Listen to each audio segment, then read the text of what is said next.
Jayo Kunja Bihari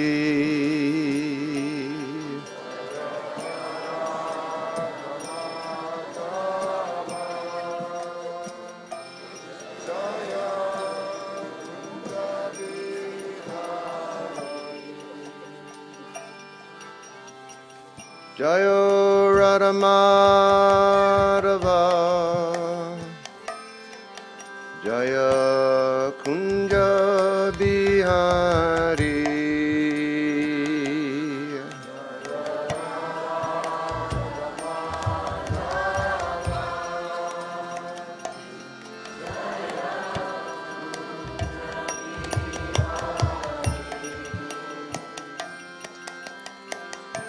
Gopi Jana Balaba Jaya Giri Baradari Jaya Giri Baradari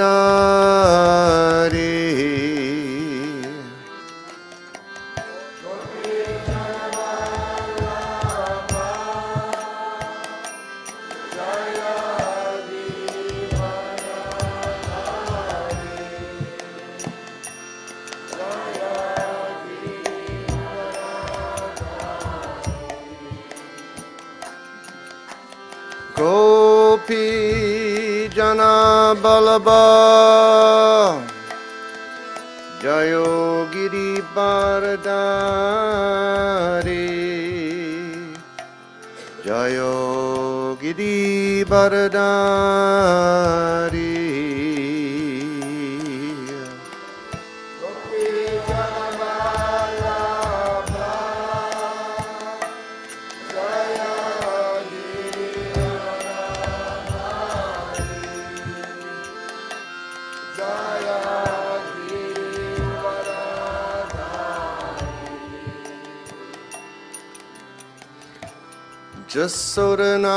Jasodanandana Jayo Braja Janaranjana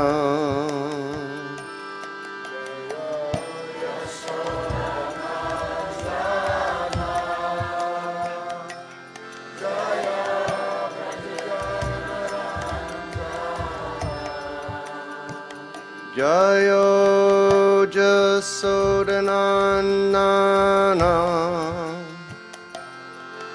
Jayo Braja Janaranjana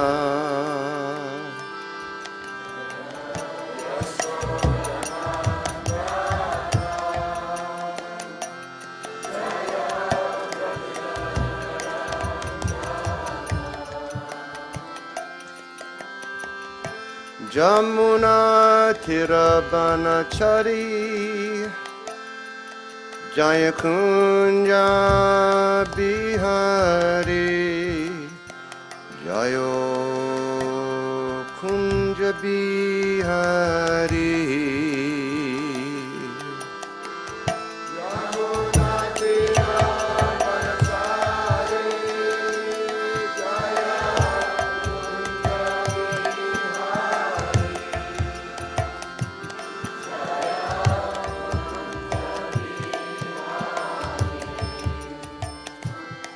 Jayo Radhamadava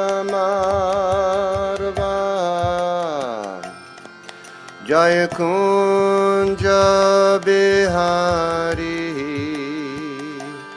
Jaya Radhava Jaya Kunja Bihari Jayo Radhamadava Kunja Bihari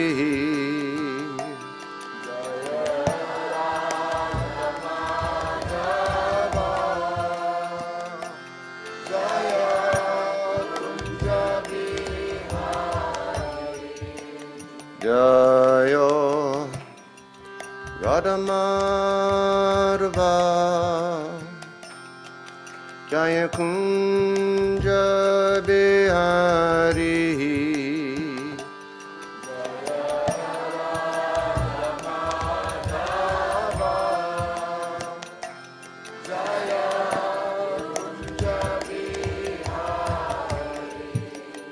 Hare Krishna, Hare Krishna, Krishna Krishna, Hare Hare, Hare Rama, Hare Rama, Rama Rama, Hare Hare.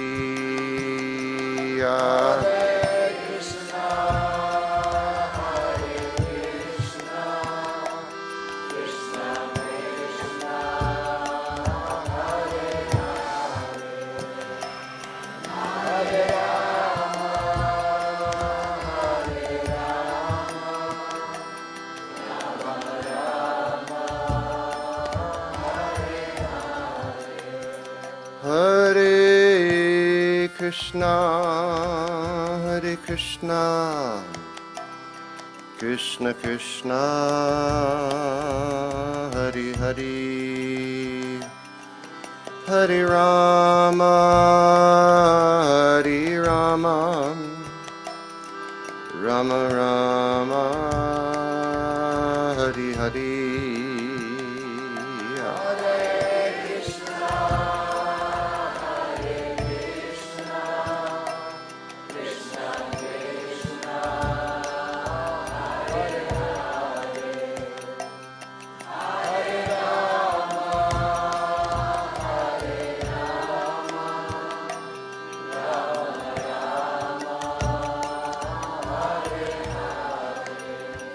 Hare Krishna, Hare Krishna, Krishna Krishna, Hare Hare, Hare Rama, Hare Rama, Rama Rama, Hare Hare.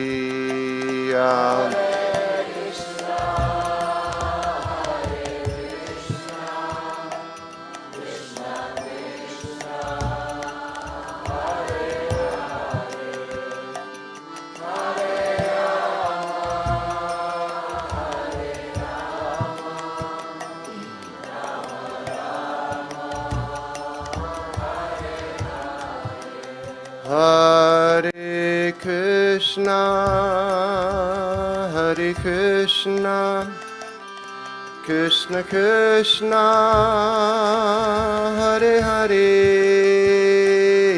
Hare Rama, Hare Rama, Rama Rama, Hare Hare.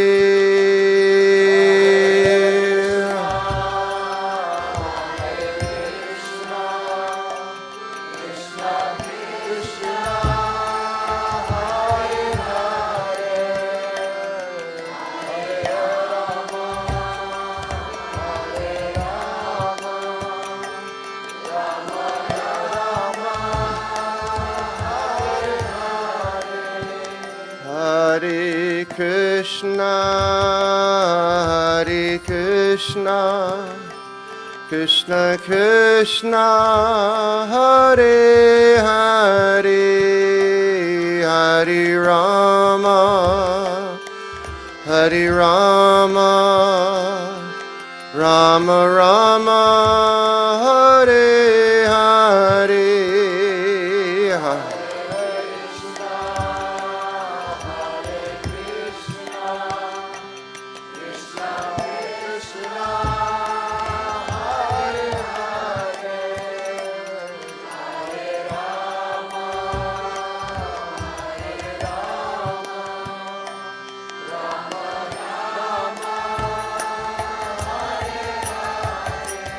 Hare Krishna, Hare Krishna, Krishna Krishna, Hare Hare, Hare Rama, Hare Rama, Rama Rama, Hare Hare.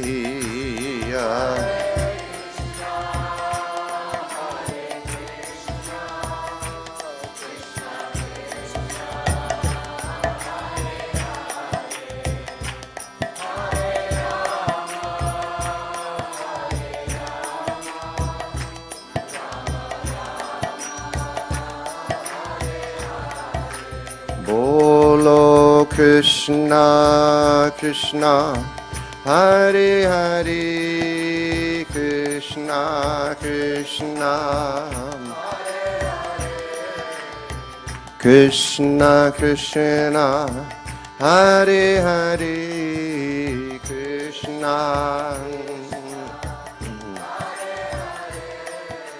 Rama Rama Hare Hare Rama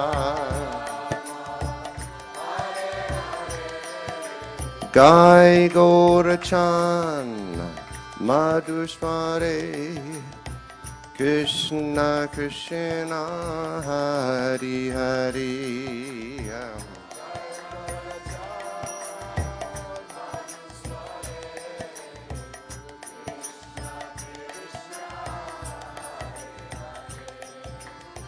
Gai Gorachan Madhusware Krishna Krishna Hare Hare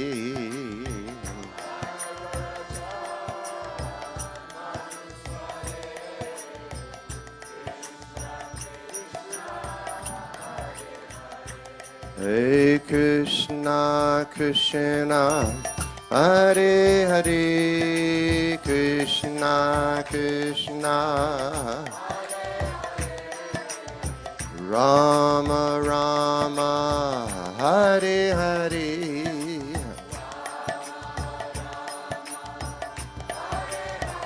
Hare Rama Rama Hare Hare Rama Hare Krishna Hare Krishna Krishna Krishna Hare Hare Hare Rama Hare Rama Rama Rama Hare Hare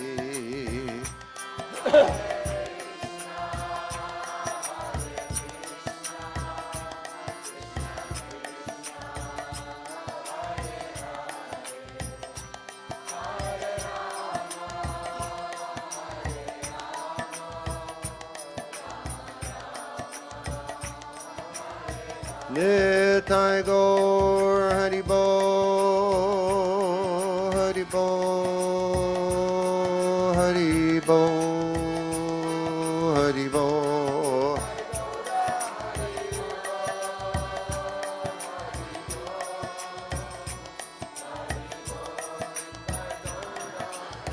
Nitai Gaur Haribo Haribo Haribo Gaur Haribo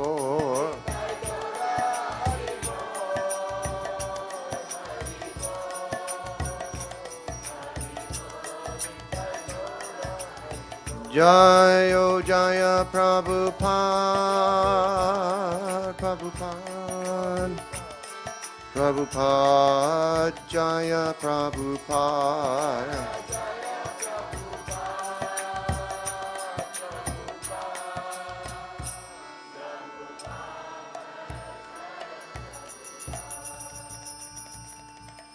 Jayam Vishnupad Paramahansa Parivrajacharya Asto Tadasatisi Simad His Divine Grace A.C. Bhaktivedanta Swami Maharaj Srila Prabhupada Ki Jayam Vishnupad Paramahansa Parivrajacharya Asto Tadasatisi Simad His Divine Grace Srila Bhakti Siddhanta Saraswati Goswami Prabhupada Ki Ananta Koti Vaishnava Vrinda Ki Namacharya Srila Haridas Thakur Ki Premsikaho Shri Krishna Chaitanya Bhuntananda Shri Dvaita Gadadhar Shivasadi Gaur Bhaktivinoda Ki Shri Shri Radha Krishna Go Gopinath Sham Kun Radha Kun Giri Govardhan Ki Shri Vrindavan Dham Ki Shri Mayapur Navadiptam Ki Ganga Maya Ki Jamuna Maya Ki Bhakti Devi Ki Tulsi Maharani Ki Sambheda Bhaktivinoda Ki Nitai Gopremanandi. All glories of the assembled devotees, all glories of the assembled devotees, all glories of the assembled devotees, all glories of Shri Guru, Shri Gauranga Hari Bol. Thank you. you, Master. Hey, Pratamashi, put the harmonium over here. Okay.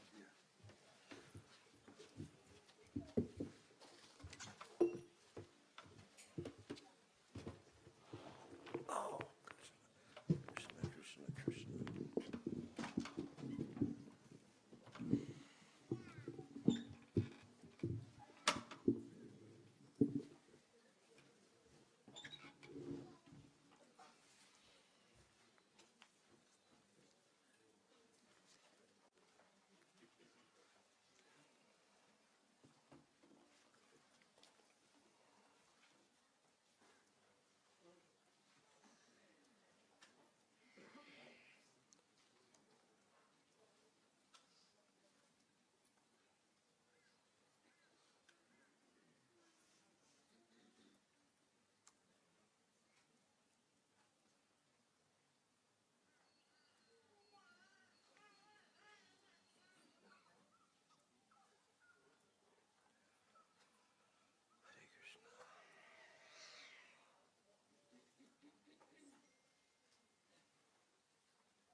Good morning, everyone. How are you? You okay?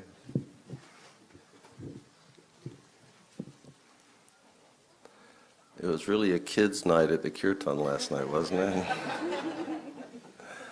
Like the stage was so full of children dancing, it was amazing. I think it will leave an impression on the kids. It will last forever. After the kirtan, Radhapriya came to me. She said, "Why didn't we do that when I was young?" He said, "When I was young, you guys were like, you were so strict." We had fun. We had fun.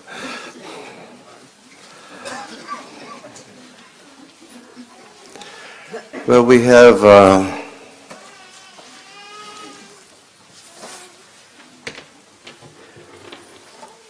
about 200 billion years of travel to catch up on this morning.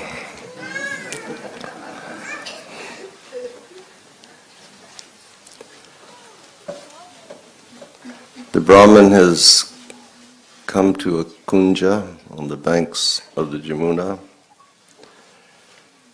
He has met Gop Kumar, a cowherd boy who is the servant of Madan Gopal.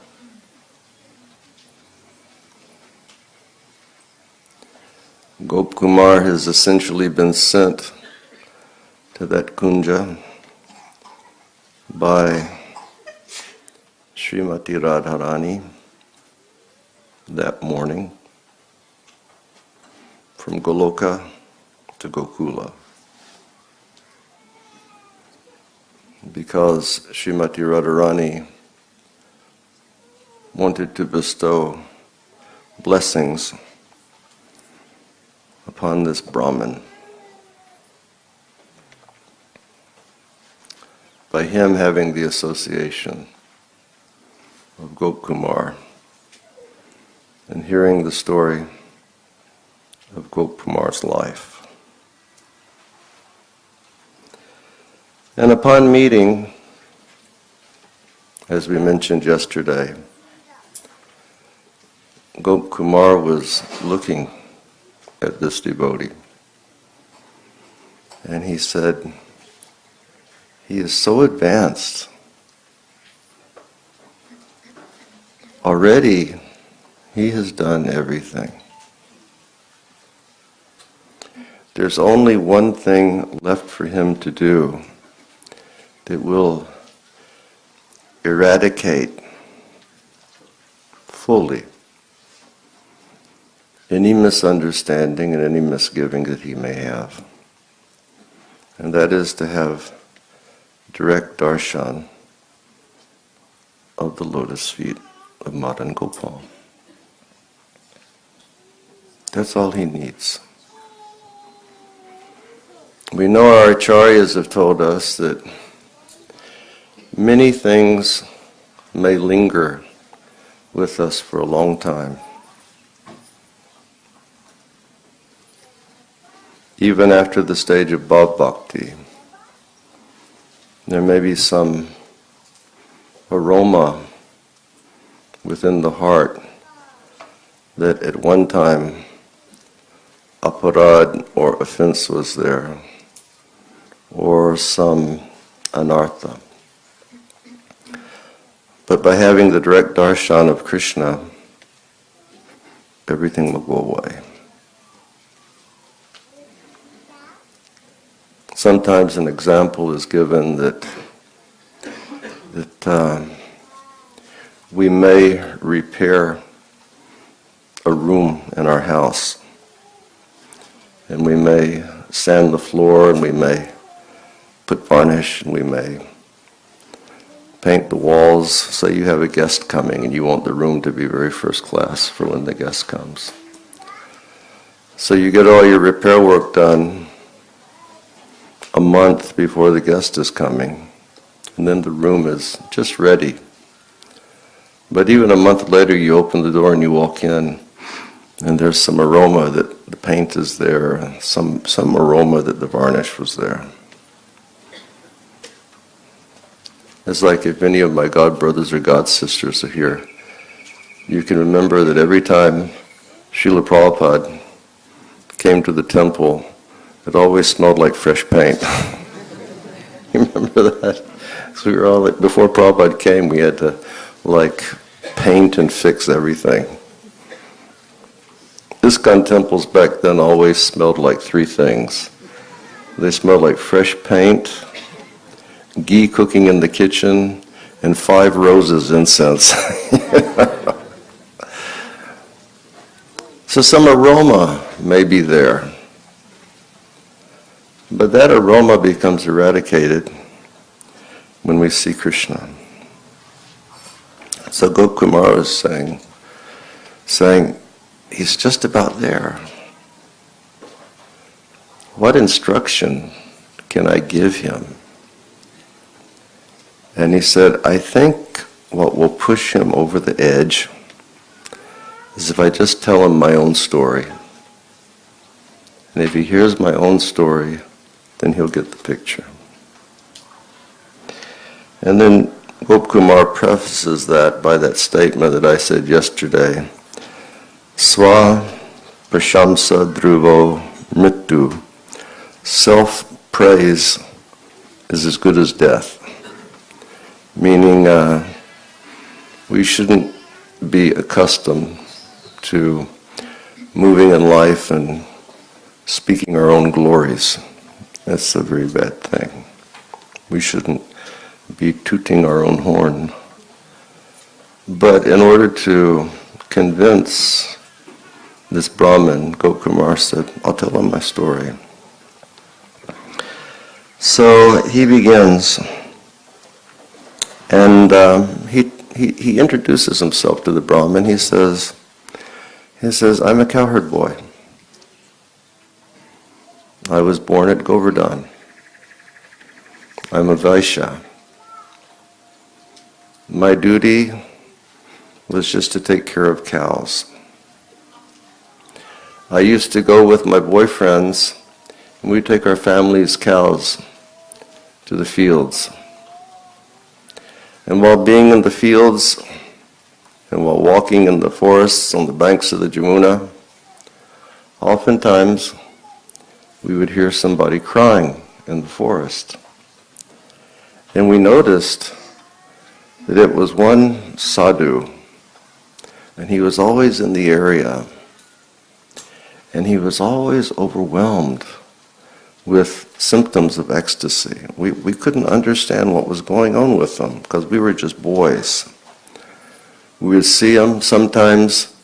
He would be dancing with his arms outraised. Sometimes he'd be crying. Sometimes he'd be laying on the floor of the forest and tears would be coming from his eyes. And we were just always observing him. And whenever he saw us simple cowherd boys, he always treated us like we were his best friends. It's like he could identify with being a cowherd boy. He said he would often meet us, and he'd often pat us upon our heads, and sometimes he would embrace us, but he was always engaged in chanting. And Gopkumar says that he said, because I was a cowherd boy and I had access to a lot of milk, he said oftentimes I would take that sadhu a pot of milk and just offer him milk. And if I had yogurt, I would offer him yogurt. And he said, one day when I was alone,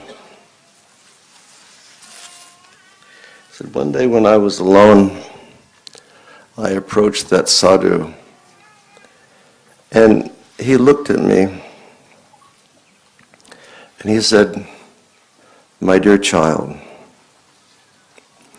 if you wish to fulfill all of your desires, please quickly go bathe at Keshigat and come back and accept from me this mercy from the Lord of the universe. And Srila Sanatana Goswami, he says that the way that the sadhu said it, he said, come back and accept from me this mercy, as if he was going to put something very tangible into the hands of Gopkumar. And so Gopkumar, he went and he took his bath, and he came back, and then, and he's telling the story to the Brahmin, he said, when I came back, he gave me the same mantra that Devi gave to you. He gave me the same mantra that you're chanting. And then, he said he gave me the mantra. And he didn't do it because he wanted, that he didn't do it because I had been giving him milk. He just gave it to me out of his causeless mercy because he was the crushed jewel of all compassionate souls. And then Gopkumar said something very interesting happened. He said he was just going to begin to explain to me the process of chanting the mantra, and he was going to start to explain the science of chanting the mantra, and he was going to explain to me what is the process of meditation and what is the object. Why do you chant the mantra? And he said when he just started to explain, the object of chanting the mantra, he said he started crying like a woman who's been separated from her husband. He said he just broke down. He said, I couldn't understand it. He just, all of a sudden, he became overwhelmed with a wave of emotion. Because when he started to speak about the deity of the mantra, he saw the deity of the mantra, who was Madan Gopal, and he became overwhelmed in separation. And then Gop Kumar says, Guru Maharaj just immediately fell to the floor. And tears were flowing out so much. Tears and all sorts of things. And he was thinking, Gop Kumar started thinking, oh my God, what I do to Guru Maharaj? What did I do that it upset him so much? He said, maybe I offended him. And then Gop Kumar said, Guru Maharaj just got up, and in a state of frustration, he just left that place. That's first meeting with Guru Maharaj. He received initiation, he received a mantra of the name of the Lord. He became overwhelmed with ecstasy, couldn't describe anything about the mantra. And in his state of frustration and ecstasy, he just left. And so here you have this new devotee, Gop Kumar. He met his spiritual master, got the mantra, he's gone.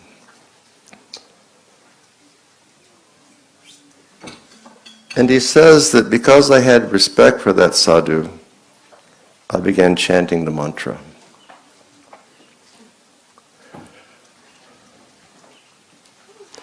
Maybe some of us have that experience. Maybe it's different now, because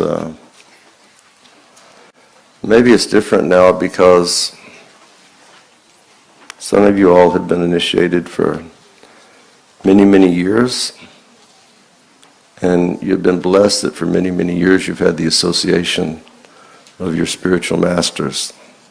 Your spiritual masters come and you can meet them and you can associate with them. Say like Radha Priya. When she was a little girl, she got initiated by Prabhupada. Huh? Gave you your name? Okay. But some of us got initiated by Srila Prabhupada. We never said a word to Srila Prabhupada. He never spoke to us. And then very quickly Prabhupada went away. We received the name, but of course we're still receiving instructions in the form of Srila Prabhupada's books and all the media that there is, but we never had personal association with Srila Prabhupada. He got the mantra and Guru Maharaj left. But because he had faith in the sadhu, he took up the chanting, and then his journey began. His life began to change in the way that life has changed for all of us. Sri Rupa Goswami says, Ada Shraddha Tata Sadhu Sangha Tabhajana Kriya. First there's Shraddha, and then we have the association of merciful Vaishnavas, and we become instructed in Bhajana Kriya, activities of bhajan that will cleanse our consciousness, and then we're off on a journey. So his journey began. He left Govardhan and he wandered to the banks of the Ganga. And when he came to the Ganga, he found a Brahmin, Grihasta, who was engaged in worshipping Shalagram Shila. And he was watching the Brahmin. He had his Shila and he gave him a bath in Ganga water and offered a flower, maybe gave incense, and then gave him a little something to eat. And he could see the devotion that this Brahmin had. He said, my dear Brahmin, who is this that you're worshiping? And the Brahmin said, this is the Lord of the universe. And his Guru Maharaj said, if you chant this mantra, this is the mercy of the Lord of the universe, you will attain the Lord of the universe. So when he saw the Shalagram Shila, he went, now I have attained my goal. This is the Lord of the universe. He watched the Brahmin finish his puja, and the Brahmin put the Shalagram inside of a box to carry him away. And Gopkumar said, what are you doing? You can't put the Lord of the universe inside of a box. That's not normal. And the Brahmin said, my dear boy, this is the best I can do. I'm just a poor man. He said, but look, if you would like to see some opulent worship of the Lord, there's a kingdom nearby, and there's a temple, and the king worships so nicely. So Gopkumari travels there. And they have beautiful deity worship, and they're offering gorgeous prasadam. And he says, now I have attained the goal of my life.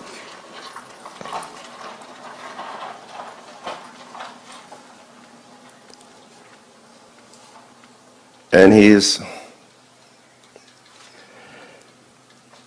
taking the prasad there, and he understands that the prasad of the Lord and the Lord are non-different. But then he sees the people in that place. If the prasad becomes touched by an outsider, they reject it and they throw it away. He says, what is this? What is their understanding? That they don't, everything connected to the Lord is like the Lord. And they're throwing away prasadam. He said, what type of mentality do these worshippers have? It's very low. He became dissatisfied at heart. Then some pilgrims came and they said, if you want to see something fantastic, then you go to Jagannath Puri. And there they worship Jagannath. He is the Lord of the universe. They said it's so fantastic there that everybody in the city is fed Jagannath prasadam. And the prasadam is always perfect because it's cooked by Lakshmiji herself. And in Jagannath Puri, they have the kitchen for Jagannath. And they cook in clay pots over there. And they say that all of the ingredients are just put in the clay pots, and the clay pots are stacked up. And then the cooks, they walk out of the kitchen and they lock the door. And when they come back, everything's cooked. And it's cooked by Lakshmi herself. And they say that prasadam is distributed to everyone in Puri. And when they make the offering to Jagannath, he eats everything. And sometimes Jagannath, he eats everything and the pots become empty. And then by his grace, he just fills the pots up again. Go to Jagannath Puri. So then he becomes very enthusiastic. And he goes to Puri. And he walks into the temple, and lo and behold, there's Lord Jagannath, the Lord of the universe. And he thinks, now I have attained the goal of my life. I'm seeing that Lord for which I so long hankered. And he just becomes overwhelmed in ecstasy. And he says while he's there, he says when he first arrived, he saw the Lord. He said he just fell into a swoon. Now his journey has just begun. Well, I can't calculate how long it would have been walking to the Ganga, and then going to a kingdom, and then going from that kingdom and staying in the kingdom for a long time, and then going from the kingdom to Puri. Maybe many years passed. He says, but I was always chanting the mantra my Guru Maharaj gave me. So really, by chanting his mantra, he's becoming advanced in devotional service. He's becoming advanced in Krishna consciousness very quickly. And by the time he gets to Puri, when he's looking at Lord Jagannath is performing miracles in front of him.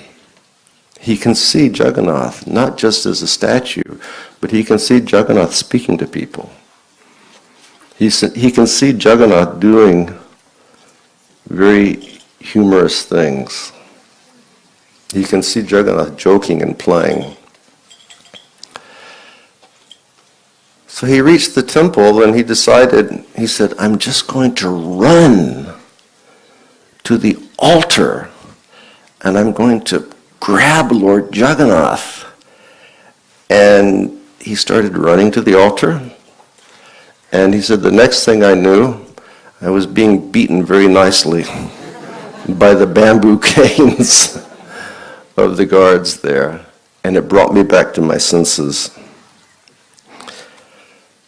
About 10 years ago, maybe 10, 12 years ago, I was someplace, I don't know where, and it was Rath Yatra time. And I was someplace in Russia. My phone started ringing.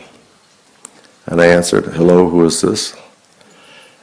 And there was somebody on the other end. He was going, Guru Maharaj! Guru Maharaj! Do you know where I am? And I said, no, where are you? He said, I am standing in front of Lord Jagannath on his cart at Rath Yatra in Puri. I said, fantastic. He said, Guru Maharaj, tell me, what do I do now?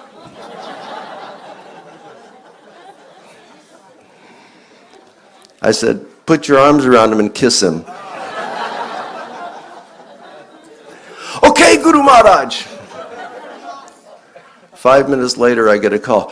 Guru Maharaj! I just kissed Jagannath. He said, what do I do next? I said, get off the cart, go to Balaram's cart, do the same thing to him.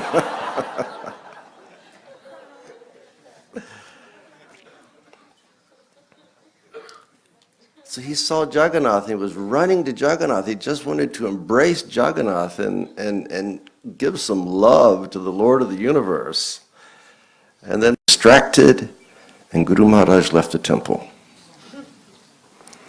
And Srila Sanatana Goswami says that generally it would be considered a grave offense if one does not follow one's spiritual master. He said, but because he was distracted by Lord Jagannath, this instance didn't count as an offense. And he said, I went out and I started looking everywhere in Puri for Guru Maharaj. I couldn't find him. And he said, but after a couple of days of searching, I found my Guru. He said he was on the banks of the sea, and he was just singing the holy names of the Lord, and he was dancing in ecstasy. Who here has seen that movie Neelachala Mahaprabhu? Where you see, Mahaprabhu just, dancing by the sea. He said, I saw my Guru Maharaj.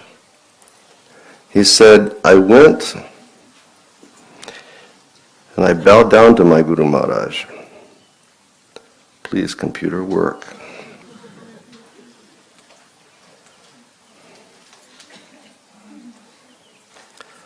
Hare Krishna.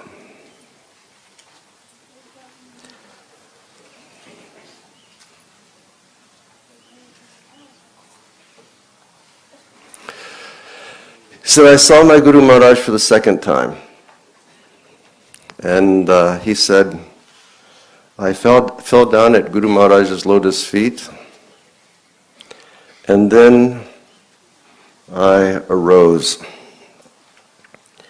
And Guru Maharaj gave him instructions. And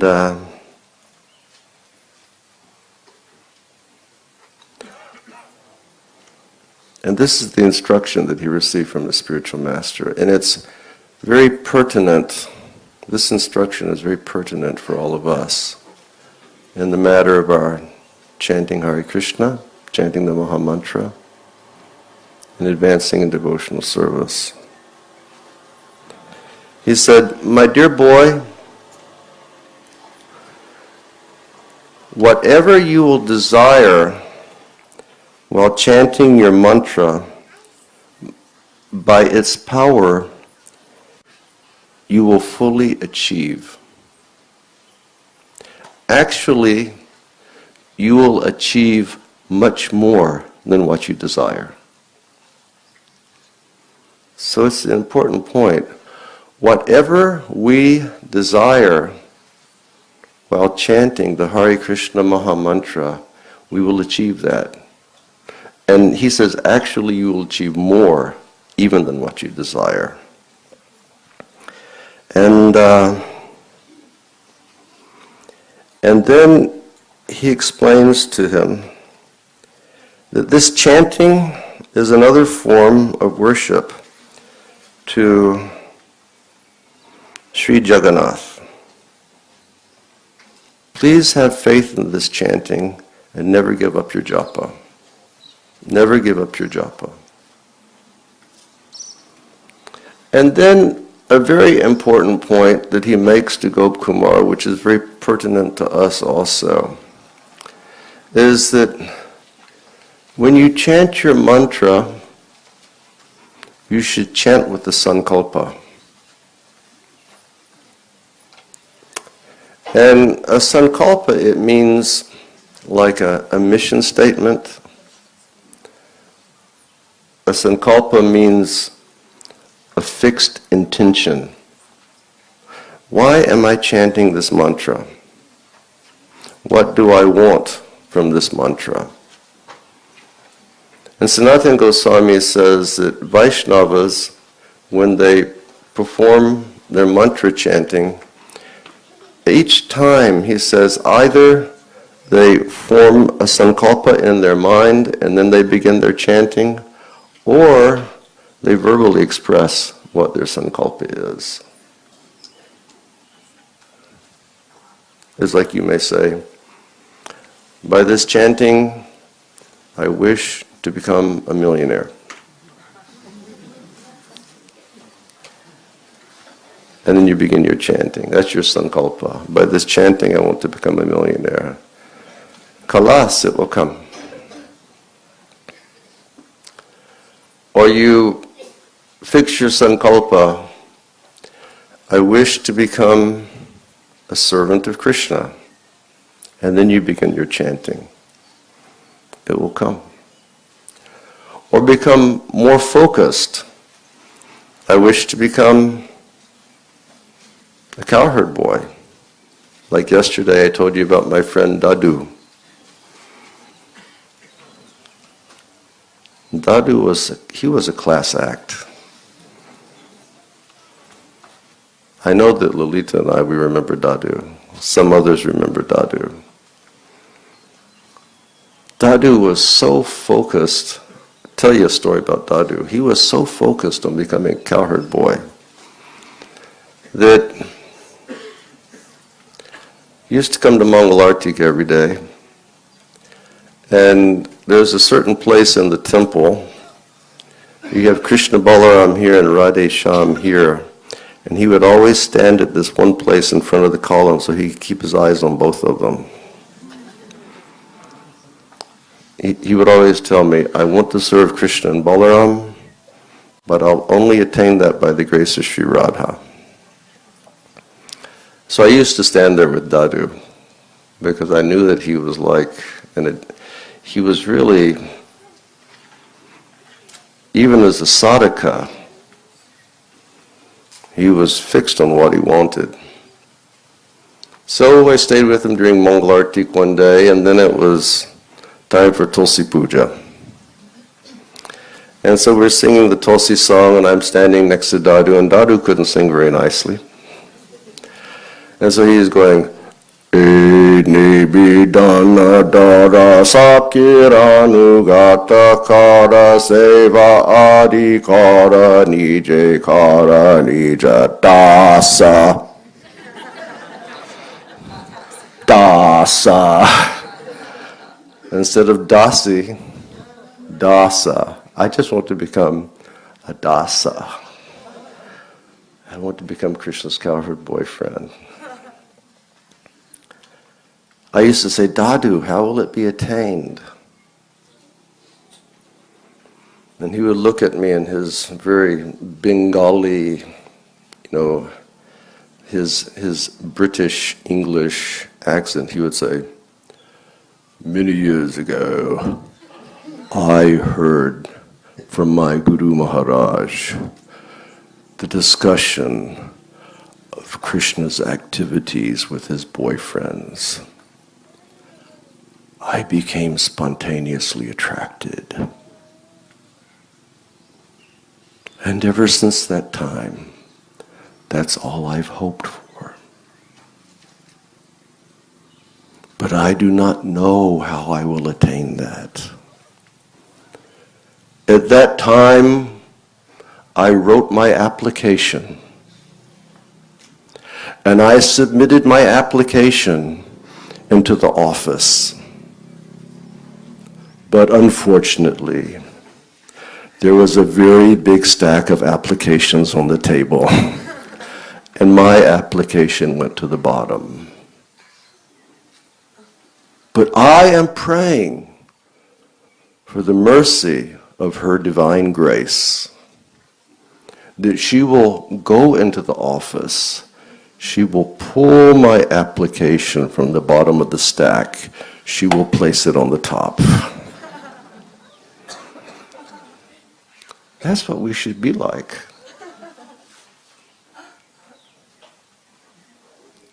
Especially all of us older folks, we've been practicing Krishna consciousness for such a long time. We should be thinking, what do we want to do up there? What do we want to do? Sri Rupa Goswami says, Seva Sadhaka Rupena, Seva Sadhaka Rupena, Siddha Rupena Chatrahi. He has written that we should be thinking as, in Siddha position. We should be thinking in Sadhaka position. What seva do we want? And we should dwell upon that. Or in that, what is it? Nectar of Instruction. Who knows Nectar of Instruction? Verses. Text 8, what is it? Tan namarupa chaditadi sukirtanado smrito kramena rasana manasi niyoja tishtan braje tad anuragi jananagami kalam nayat akilam iti upadesar. That the sar, or the essence of bhakti, is that 24 hours a day we engage in nicely hearing and chanting about Krishna. We chant His holy name without offenses. We hear Krishna's Leela Katha. We hear the activities of Krishna playing in Goloka Vrindavan, in any of the different ways that He plays. And by that activity, we'll come to the stage of perfection. And then in the stage of perfection it says, Tishtan brajetar anuragi jananugami. We think of somebody who we aspire to follow in Goloka Vrindavan, and we always hear about them, what they're doing.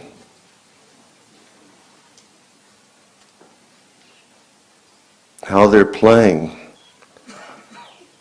how they're relating to Krishna. Like RP is such a cook. RP is such a mama and she's such a cook. And the other day I was, reading about, Radharani and her associates in Goloka Vrindavan cooking for Krishna.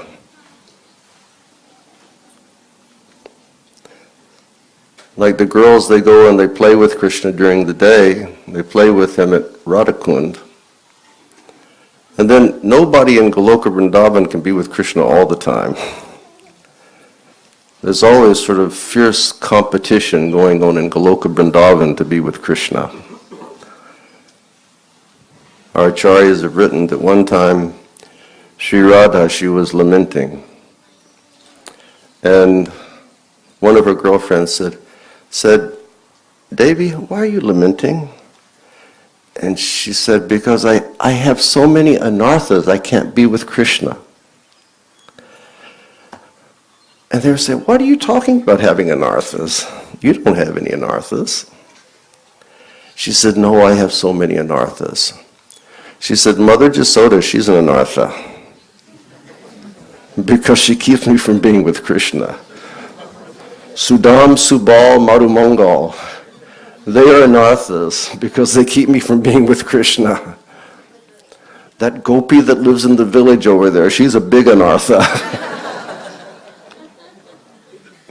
They can't always be with Krishna, but they want to be with Krishna because he's the only goal of their life. So they play at midday and then they go back to their homes, and when they go back to their homes, Sri Radha is just burning in the fire of separation. Srila Vishwanath describes that her temperature is running so high, smoke's coming out. And all her girlfriends, they quickly run to the pond and they take out lotus roots full of water. Can you make lotus root sabjis? Oh, she says, I'll try. Something to attain. Something to attain. They take out these big lotus roots that are just filled with water, and they make a bed from that. And then they cover it with sandalwood paste to make it cool, and they put camphor in there to make it really cool. And then they have Sri Radha lay down on that, and they're fanning her, and immediately everything starts to go up into smoke. But then one of the girls, who's on the roof, and she's like a lookout, she sees it from a far distance, the cows are coming home. And so they say, Sri Radha, come, take a look, Krishna's coming home. And, she goes and she sees all this dust from the cows, so forth and so on. And somebody says, what is that? And somebody answers, oh, that's dust from the hooves of the cows. And she says, no, this is finely powdered camphor that's being sprinkled on my eyes to cool the burning fire of separation. And then from that burning state, RP, they take her to the kitchen. And they remove all of her fancy dress, and then she's just dressed in like a white petticoat and a white blouse, and all the jewels, garlands, everything away. And they surround her with all of those cow dung cookers. And she just starts cooking like crazy for Krishna.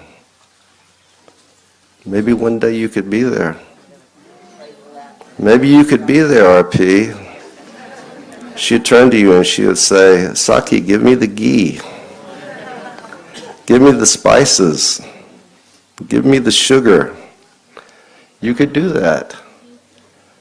But even as a sadhaka, according to Rupa Goswami, seva sadhaka rupa, sila rupena chatrahi, whether in the position of perfection or in the position of sadhana, we're supposed to think of that.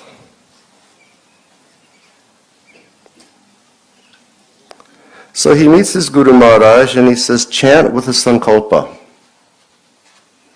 Chant with your fixed intention.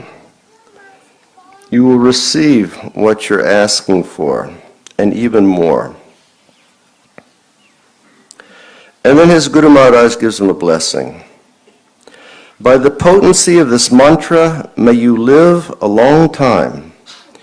May you always have the form of a cowherd boy, and may you develop the right mentality for tasting this mantra's fruit. So that's a nice blessing. May you live a long time. And Srila Sanatana Goswami says that blessing means you live a very, very long time so that you can actually extract the nectar which is to be contained in the chanting of the Hare Krishna Mahamantra. And he says also you live a long time. He says always remain a cowherd boy and always remain youthful. And you know what Srila Sanatana Goswami says? He says he blesses him to always remain young so that he will not be encumbered by the infirmities and the indignities of old age. That's something that we can all relate to, right? You know, the stuff that you have to go through when you're getting old. And he says, may you always, and later it's said also, he says, always remain a cowherd boy, always remain young. And he says, always maintain a spirit of naivety in your execution. Not naivety in terms of like the tattva Krishna consciousness, but always maintain naivety so that you don't find yourself getting drawn into the material energy. Be naive. Don't get involved in that stuff. Because if you get involved in it, all it's going to do is going to slow you down in attaining that ultimate goal that you want. It's going to attain you from actually catching the sadhya, or your goal of life. And Gop Kumar, he was thinking, okay. And then after he got the instruction, Guru Maharaj just disappeared. Just like that, bang. Guru Maharaj is talking to him, and then he's gone. Gop Kumar, he begins chanting with Sankalpa. And then he becomes the king of Jagannath Puri. He expands the festivals. He always is watching Jagannath. He becomes renounced. He turns it over to the other people. And by chanting his mantra consistently, by chanting this mantra for Gopal, something happens to him. He always starts yearning for Vrindavan. And at one point, the yearning becomes so big, Lord Jagannath tells him, my dear boy, please leave here and go back to Braja. And so he leaves Jagannath. And he heads back to Braja, and he's walking in the forest of Vrindavan. Then he starts feeling so much anxiety from separation of Jagannath that he leaves and he starts going back to see Lord Jagannath again. So he started traveling. And while he's traveling, he meets a group of saints. And he hears something from them interesting. They were saying, do you know that above this planet, there are higher planets? He was going, no. Yes, there's planets that are the planets of heaven. There's Swargaloka, there's Maharloka, there's Janaloka, there's Tapaloka, there's Satyaloka. There are all great personalities live. He was saying, really? By hearing, he developed the desire to go to heaven. So what did he do? He chanted his mantra with the sankalpa, I want to go to heaven. And then, Vinod and I were reading this the other day. Sanatana Goswami says, very quickly a flower airplane arrived and took him to heaven. And Vinod and I were joking. We were saying, so his mantra and his sankalpa became like calling an Uber. Because it happens over and over again. He hears about a different dimension. He chants, a flower airplane arrives and takes him there. After the kirtan the other night, I looked at Vinod. I said, so did you call your Uber tonight? Meaning whenever we're engaged in this chanting, we should express our sankalpa. When we have kirtan, please let me attain whatever. Please let me whatever. He goes to Swargaloka. He lives there. He becomes Indra in Swargaloka. From Swargaloka, he goes to Maharloka. Again, and when he gets to Swargaloka, he doesn't know about Maharloka, but he hears about Maharloka, and so he says, let me go to Maharloka. Hare Krishna. Very quickly, an airplane comes, takes him to Maharloka. And that's the place where the perfected grihastas are doing yajna. And every place he goes, he sees the form of God who's worshipped in that place. He sees the form of Krishna who's worshipped in that place. So in Maharloka, they're doing yajna. And when the Brahmins, when they go swaha, swaha, swaha, the Lord comes out of the flames. And the Lord receives the offerings. And when he would receive the offerings, he would always look at Gop Kumar. He'd go, come, take some Mahaprasad. He said, I really like that. He said, the Lord was always giving me prasadam. And then he said, at the time of the fires of devastation, the people in Maharloka, they would travel up to Janaloka. And then they'd come back down. And then one day, when he was back down in Maharloka, he heard that there was a place called Tapaloka. And in Tapaloka, perfectly renounced saints like the four Kumars, they lived there. So he said, gosh, let's go to Tapaloka and figure out what's going on over there. And so he chants, let's go to Tapaloka, Hare Krishna. And then whoosh, he's in Tapaloka. But something interesting happens when he's in Tapaloka. In every place that he's been, he's seen the form of Krishna. He can, with his eyes, he can see Krishna. With his ears, he can hear Krishna. He can touch Krishna. And he gets to Tapaloka, and he finds the Kumars and everyone, they're like this. And he's trying to figure out, where's the Lord?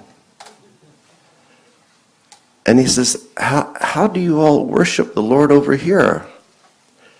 And they all say, well, we engage in meditation. So then he starts getting to a big discussion with the Kumaras, who are the greatest of philosophers. And they try to convince him of something. They try to convince him, they say, look, the important point is not to perceive the Lord with your external senses. The important point is to meditate on the Lord and have the experience of the Lord within your mind.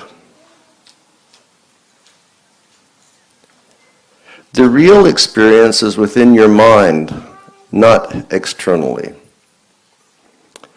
And he was saying, I don't like this. I don't like this idea. I want to touch Madan Gopal. I want to hug Madan Gopal. I want to feed Madan Gopal. And they're saying, no, no, no. It's like you may have the experience, some of you, when you were young, perhaps you fell in love for the first time, or you had your first girlfriend or boyfriend. And you went out and you held hands. And then, you held hands for like 5 minutes, but then the rest of the week, the only thing you thought about was holding hands. And so they were saying, it's like that. It's not really the matter of holding the hands, but the real experience that you maintain is within your mind. He said, no, I don't like that. And then they said, look, we worship Narayan Rishi. He lives in another planetary system, but we worship him by engaging in meditation. And we become so absorbed in our meditation that we experience like oneness. He said, what do you mean? And so then one of the rishis, I think Sanat Kumar, he sat down and he said, okay, check this out. So he said, I worship Narayan Rishi, and he sat down in a state of meditation. He became so focused upon Lord Narayan Rishi that his form transformed and it appeared to be Narayan Rishi. So total absorption by meditation. And then Gopakumar went, oh my God, maybe I offended these guys. And then another one said, I worship Lord Narasimhadev. Sat down, assumed the form of Nrsingadev. Gopakumar said, oh, my Lord. And then they were saying, look, already you are in Tapaloka. Wake up, you're advanced. You don't get here without being advanced. Try it. Try it. And he didn't want to try it. And then one of the saints just came and put his hand on Gopakumar's head, and Gopakumar went into such a state of trance. And then he came out from his trance, and all the sages of Tapaloka, they're going, bravo, well done. And they said, how did you like it? And essentially Gopakumar said, I didn't like it. And they said, why didn't you like it? He said, because when I was in that state, I couldn't chant my mantra the way my Guru Maharaj told me to chant.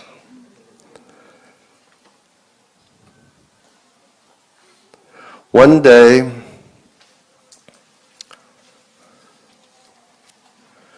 he heard about Satyaloka, meaning the planet of Brahma. And he heard about this personality Brahma, and how he is the original person of the universe. With Sankalpa, he chanted, he went to Brahmaloka. When he arrived in Brahmaloka, he immediately saw the Mahapurush. He saw the Lord, that Brahma came from the navel of the Lord. And he was there, and Lakshmi was there also. And Lakshmi saw this young boy, cowherd boy, and Lakshmi started like giving him some loving. And then then he became Brahma. And the people who live in Brahmaloka are all like personified Vedas. The Srimad Bhagavatam lives there in the form of a person. Puranas live there in the form of people. And there's always discussion going on about Shastra. And then one time he heard a discussion, and it was about liberation. And still at this point, he had no concept of what the term liberation was. And some people started saying, liberation is very difficult to attain. Liberation is attained after practice of, deliberation for like millions of years. And the Bhakti Shastras got upset. The Bhakti Shastras said, what are you talking about? Liberation is a mere byproduct of execution of bhakti yoga. And liberation can be attained even by namabhasa chanting of the Lord's holy name. And we all know that from the story of Ajamil, and we know that from the discussion of Haridas Thakur in the home of Raghunath Das Goswami. And because Shastras were questioning the validity of the point whether liberation could be attained by chanting mantras of the Lord's name or not, The Srimad Bhagavatam just got up and walked out. Srimad Bhagavatam said, "Kya baat? What is the matter with these people?" And just boycotted the assembly. And then they called in some referee shastras, and the referee shastras said, yes, liberation can easily be attained just by the chanting of the holy names of the Lord. And then Gop Kumar, being Brahma, he said, I should, call back the Srimad Bhagavatam and listen to the topics of liberation from the Srimad Bhagavatam. So Srimad Bhagavatam came back and began to speak and said, yes, it's a fact. In the Bhagavatam and in other Bhakti Shastras, sometimes the concept of liberation is raised. But the only reason that we raise it is because we want people to know how absolutely useless it is. This is the only reason that we bring up the topic of liberation. And they said, basically, we understand liberation in two ways. Liberation is a state that you come to, like if you're so asleep, you're just not conscious of anything else which is going on. That's liberation. Or they say liberation is like the convalescent position after you have a disease. You're not cured, but you're not diseased anymore. He said, but actually we just want people to know that it's useless. So he hears this topic of liberation, and then he becomes interested to go to the abode of liberation, which means now Gop Kumar wants to leave the material world. He's already gone to the highest place in the material world. Now he wants to go beyond to Brahman. And so just give me a second and we'll go for a few more minutes.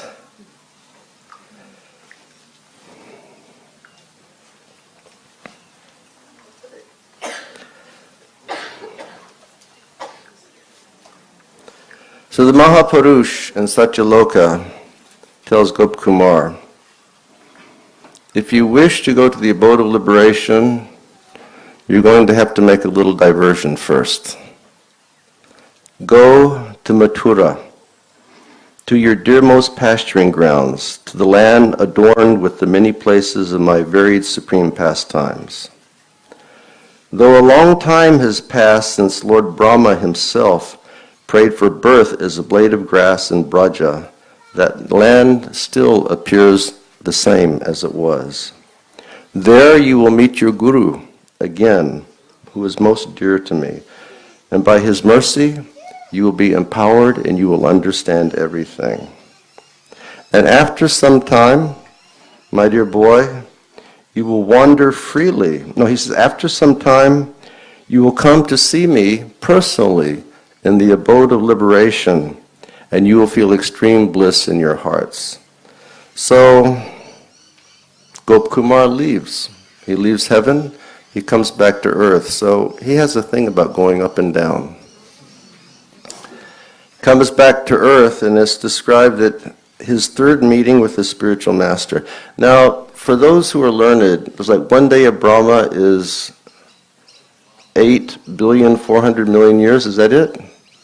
8 billion, that's the day is 8,400,000,000 and a night is 8,400,000,000 years. That's a long time, right? And Brahma lives for 100 years. So that's a lot of time. So it's been a real long time since he's met his spiritual master. A very long time. But he comes back to Vrindavan and he says, remembering the Supreme Lord's order, I wandered throughout Vrindavan. And when I entered, my dear Brahman, when I entered this exact same grove that we're sitting in today, I saw my spiritual master unconscious and in a trance of love.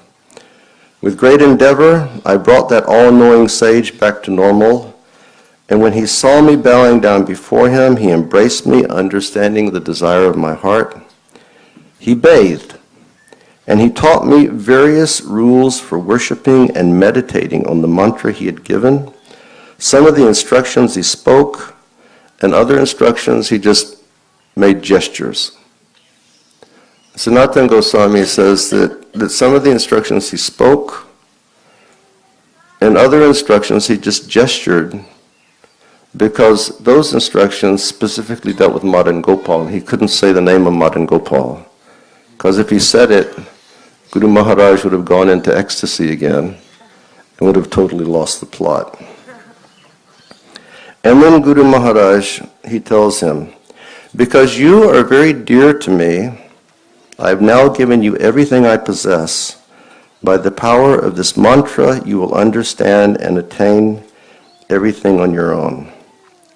He begins to chant the way that Guru Maharaj instructs him. His body transforms.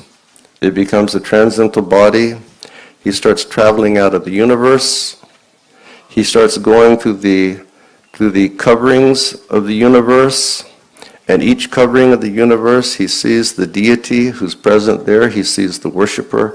He comes to the last covering of the universe, which is the Pradhan. He sees the deity who is worshipped there, which is the Mohini Murti. And he sees the worshipper, who is Durga Devi. And they look at him and they say, would you like to stay for a while and do the puja? And he goes, no. He keeps chanting his mantra and boom, he goes into the Brahman effulgence. And even though he's in the Brahman effulgence, he is chanting his mantra with such intensity that he can see through the light of the Brahman, and he can see the form of the Lord that the light is coming from, who's known as Mahakal. He can actually see Krishna. This is how intense his desire was to see Krishna, to touch Krishna. Then something interesting happened. He said, sometimes I was thinking I would want to merge into that light, but at that time I would always think of Lord Jagannath in Puri, and Lord Jagannath would save me. He says, so I was wandering there in Brahman. He said, and then I turned and I saw these phenomenal people, and it was Lord Shiva. And it was Parvati. And it was the associates of Lord Shiva. He said, I'd never seen anything like that before. And he was trying to figure out, who is this person? Who is this person? And then Lord Shiva, who knows everybody's mind, told Nandishwar, said, through mental telepathy, he said, tell him who I am. He says, this is Shiva. He is the greatest of Vaishnavas. And so the boy is like overwhelmed. He said, I've never seen anything as opulent as this before. How can I get his mercy? And while he's like he's looking at Lord Shiva, all of a sudden the celestial music starts coming from behind. And when the celestial music starts, Shiva gets crazy. And Shiva gets up and he starts dancing. And Parvati looks at Shiva and he's going, go for it, and she starts clapping, and everybody's like encouraging Lord Shiva, and the boy's going, where's the music coming from? And he turns around and he sees these celestial people, and it's the Vaikuntha Dutas, and they're the associates of the Lord from Vaikuntha.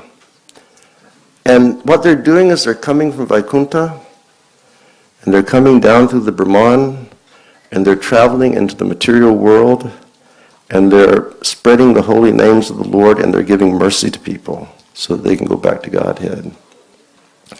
And the boy starts to think, gosh, I wish that I could attain their mercy, but I'm not qualified.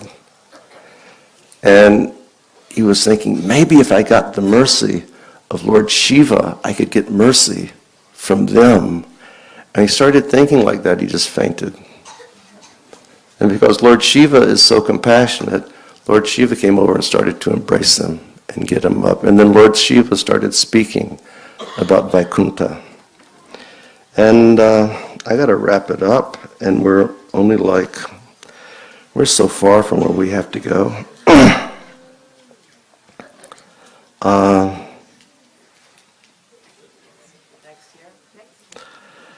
Hey.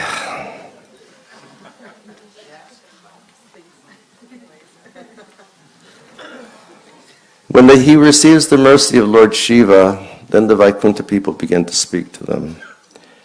And no, Shiva speaks to him.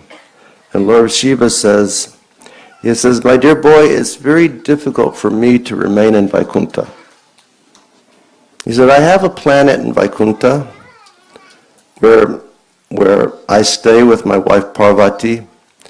And on my planet, he said, all we do is kirtan. He said, we just have kirtan going on 24 hours a day, eternally. That's all we do. We're always chanting Krishna's name on my planet. He says, but it's really difficult, even for me and Parvati, to stay over there all the time. He says, but you deserve to go to Vaikuntha, O son of a Govardhan cowherd, for you are a devotee of the Lord of Mathura, a disciple of a Brahmin, attached only to the Lord's devotional service, a soul dedicated to the Lord's mantra given to you by your guru, and faithful in your service to the Lord. Yet, even here, you have seen the Supreme Lord in this form because your divine guru gave you mercy, meaning you've seen the Lord in Brahman, and you're only supposed to see light in Brahman, but you've seen the Lord's form because your guru has given you mercy. And then the Vaikuntha Dutta speak. Oh boy, what a discussion. We got to wrap it up. But the Vaikuntha Duttas, they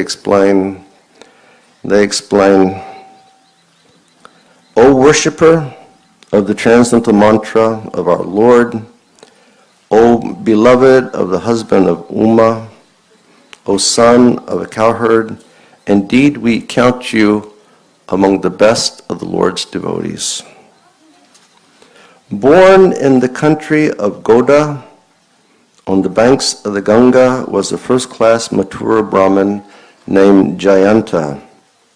He's an incarnation of Krishna, and he is your exalted spiritual master.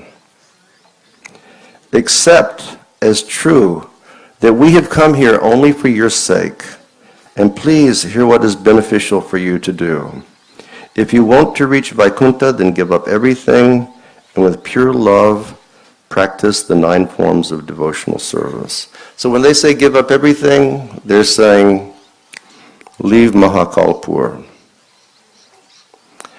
And when they say, then there's a long discussion, and it's a fantastic discussion, and everybody should get that book so they can read this discussion, because we're not going to have time to go through that discussion. But basically the discussion, they start discussing what is more powerful, meditation or Nam Sankirtan. And their conclusion is Nam Sankirtan is best. And they say, and they tell him, they say that you have great qualification and you have great blessings, because even when sages like Sanat Kumar and Sanatan Kumar and Sanaka Kumar, when they were trying to convince you to meditate, you refused, because you just wanted to chant the mantra given to you by your spiritual master. That is your great qualification. And then they say that Nam Sankirtan is greater than meditation. And then they say, well, actually, we want you to understand one thing. Nam Sankirtan and meditation are really not different.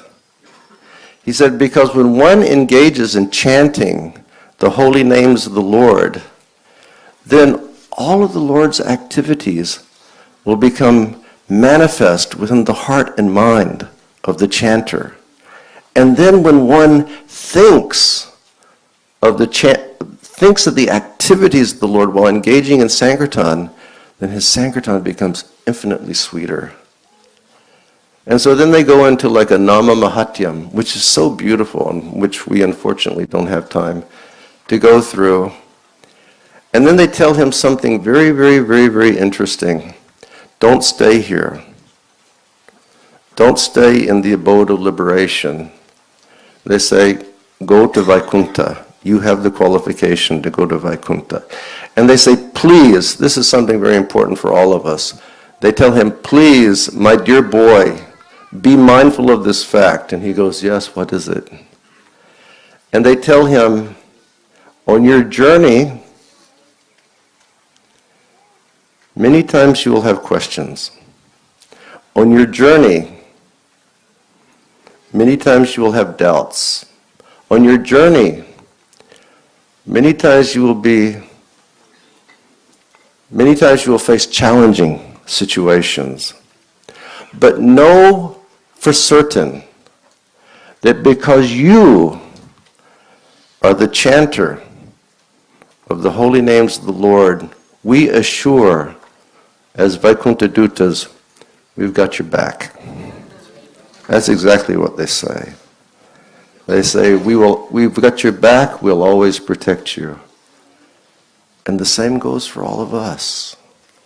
If we sincerely chant the holy names of the Lord, these Vaikuntha people, they will always cover us and they will always protect us. And so they say, immediately leave this abode of liberation, immediately. And they tell them, they say, but if you're going to go to Vaikuntha, you have to change the quality of your chanting. And he goes, say what?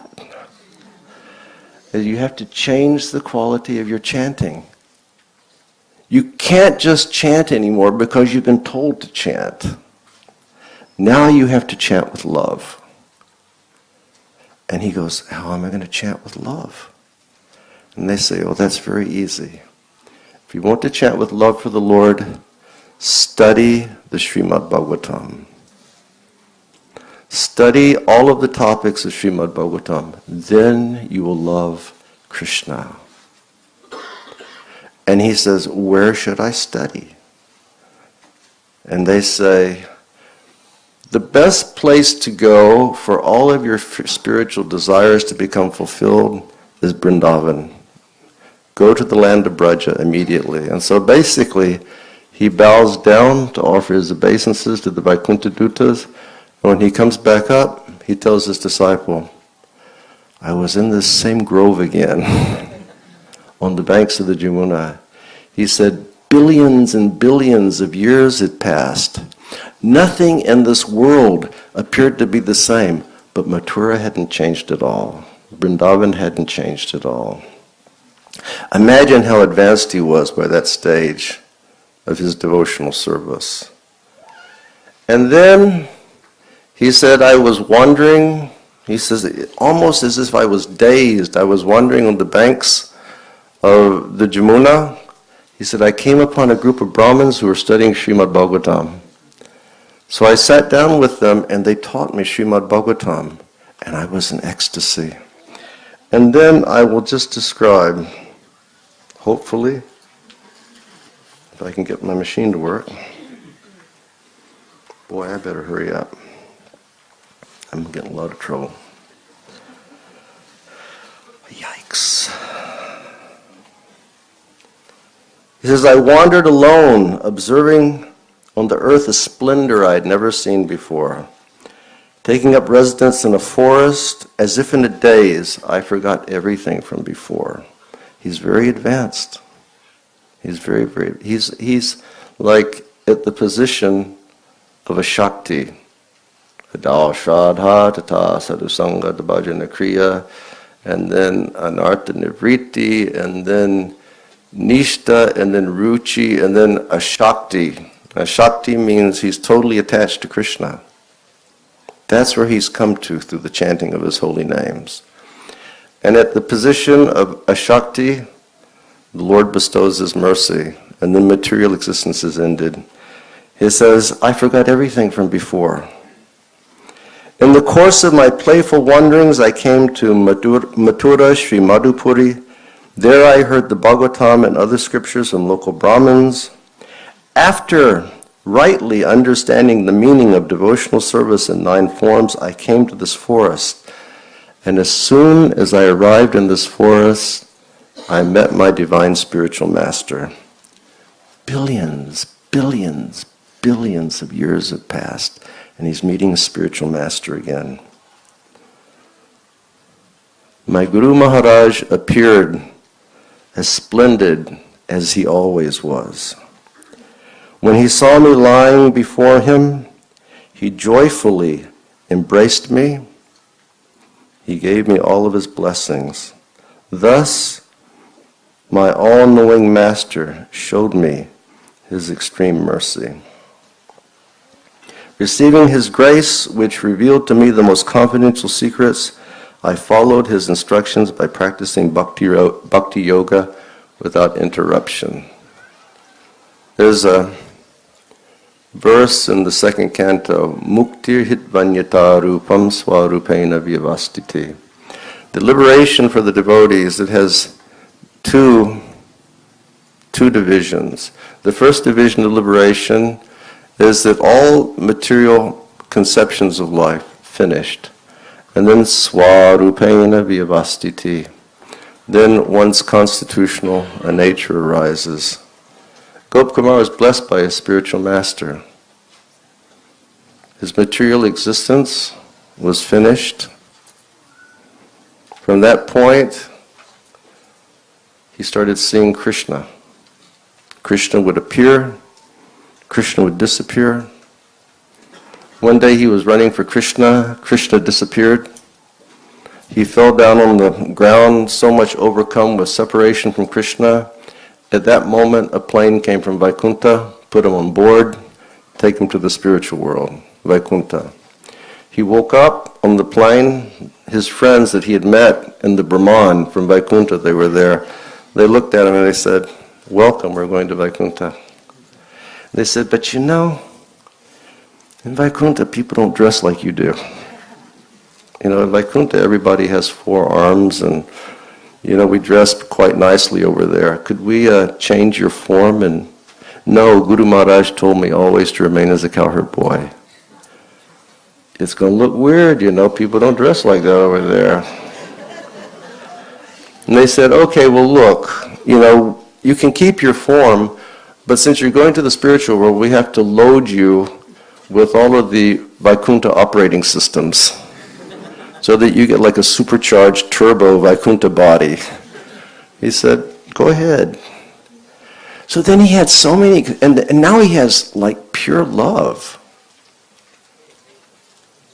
But we'll see again, it's not the topmost form of love. Please don't think that all love is the same. He goes, he sees the devotees who have love in Vaikuntha for Lord Narayan. He goes to Ayodhya. He sees the pure love that they have for Ram. He goes to Dwarka. And Dwarka basically is the last stop in Vaikuntha before Goloka.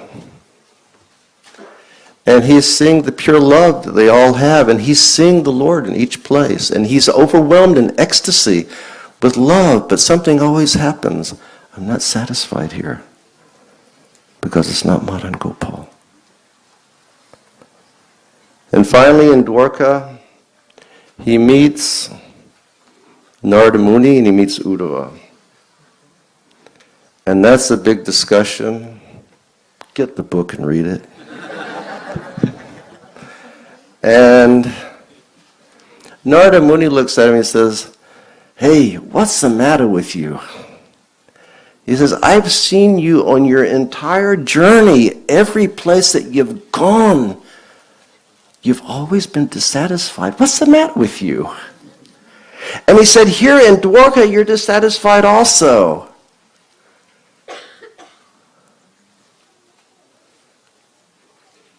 And then Narada says, "You know, I wanted to discuss this with you for a long time." He said, "But I couldn't.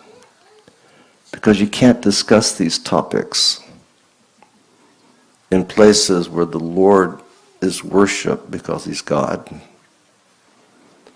He said, "But here it's very intimate because it's just you and Uddhava and me, and we're in Uddhava's house. Let's discuss." And Narada starts speaking about prema. And he starts speaking about how rare and exalted is the prema of Goloka Vrindavan.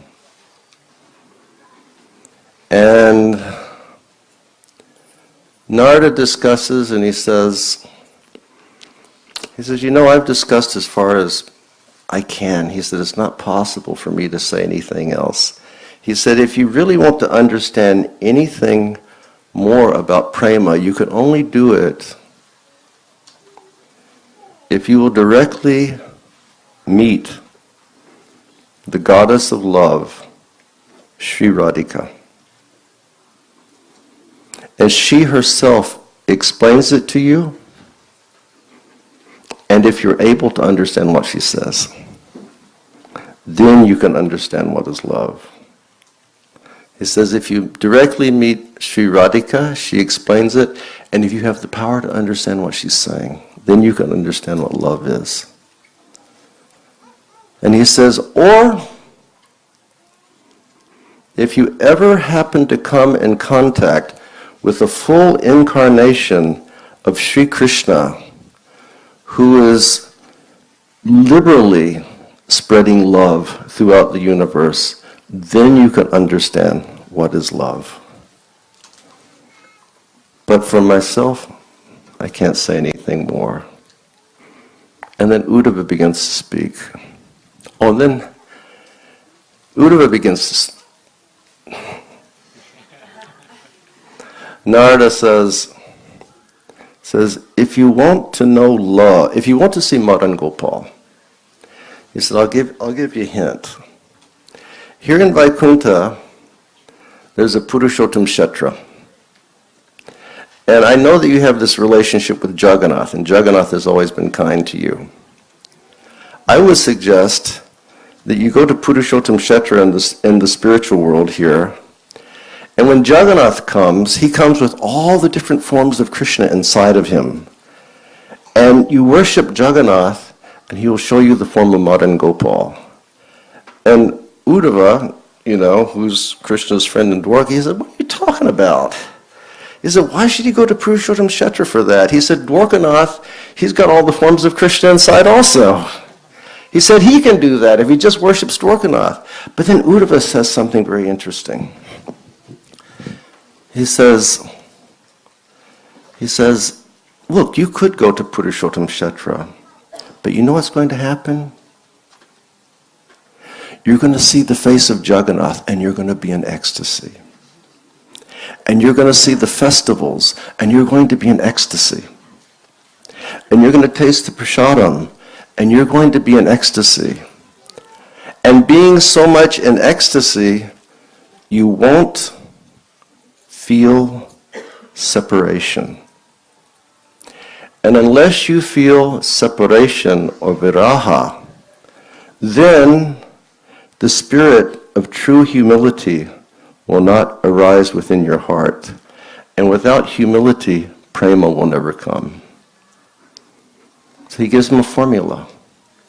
Separation, viraha, humility, and then prema. And Sanatana Goswami says that humility and prema cannot really be separated. He says that dainya is an essential component of prema. And the example that he gives, he speaks about the greatest transcendentalists who were the gopis of Vrindavan. But when they were separated from Krishna, they felt themselves to be totally hopeless, totally useless. And in that state of first viraha, then dainya, and then their prema bhav just swelled like the ocean. And so they told him, they said, look, don't go to a place where there's going to be a festival. Go to some place where you'll feel separation. And he said, where should I go? He said, the devotees of the Lord, they go to Gokula. Gokul means Vrindavan on the earth, and Goloka means Vrindavan in the spiritual sky. The Lord's devotees always go to Vrindavan. They go to Gokula. And there, Gurudev takes them on parikram. And there, at Govardhan, Gurudev gives lectures and he describes, this is what he did at Govardhan. And then Gurudev takes them over to Gokula, and he says, this is what he did when Jasoda was trying to bind him up. And then they go to Javat, and Gurudev says, well, this is what they did when Javat pastimes were going out. This is what devotees do. They're always looking for Krishna in Vrindavan. They're always hankering for Krishna. They're feeling separation from Krishna. And in that mood of separation, humility comes out. I can't have him. I'm unqualified. I'm unfit. And only in that stage can Brahma Bhakti come. So they said, go to Gokula. And I'm going to wrap up in 3 more minutes, I swear to God.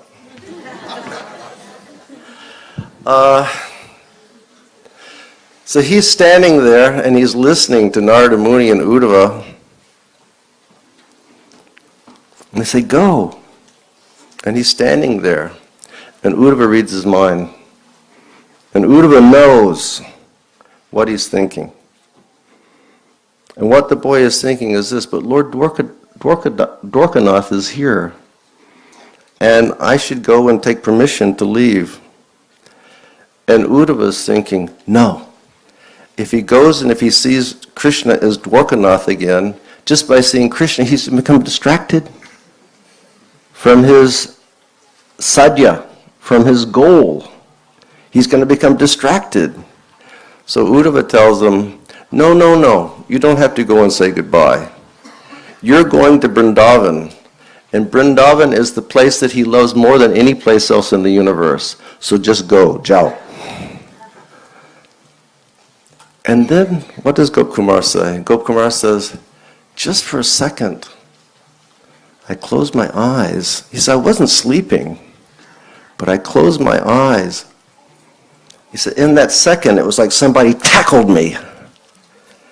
And then I opened my eyes again, and I was in Vrindavan. And the person who tackled him and took him to Vrindavan was Dwarkanath himself. He said, he has to go. And Dwarkanath had him close his eyes because he knew that if the boy opened his eyes while he was in the arms of the Lord, he would have become distracted from reaching his goal. And he said, I got to Vrindavan. I started just running and crying, looking for Krishna everywhere. I was running here, I was running there. He said, one day I looked up and he was standing in front of me. And he said, I didn't know what to do. So he said, I just immediately dove at him and I grabbed his dhoti. I tried to grab his dhoti. And he said, at that moment he slipped away. And I another thing, excuse me. He says, I got to Gokula, I was looking for him, and I was saying, where is he? Have I literally wasted billions and billions and billions of years looking for this cheater who's never going to show himself to me? Have I wasted my life on being a Hari? And finally he appeared. And I dove at him and I tried to grab him. And he slipped out from my reach. And I started saying, you cheater! You're going to disappear again! You're going to disappear again! Where have you gone?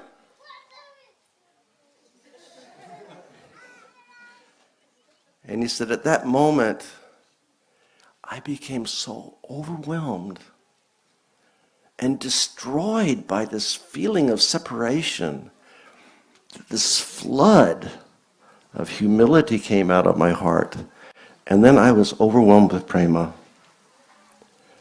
And he said, then I started moving. And he said, I started going straight up. He said, I started traveling faster than any travels that I had ever taken before. And he said, I was only going in one direction, that was straight up. And he said, and then I looked up, and I was at Vishramghat, in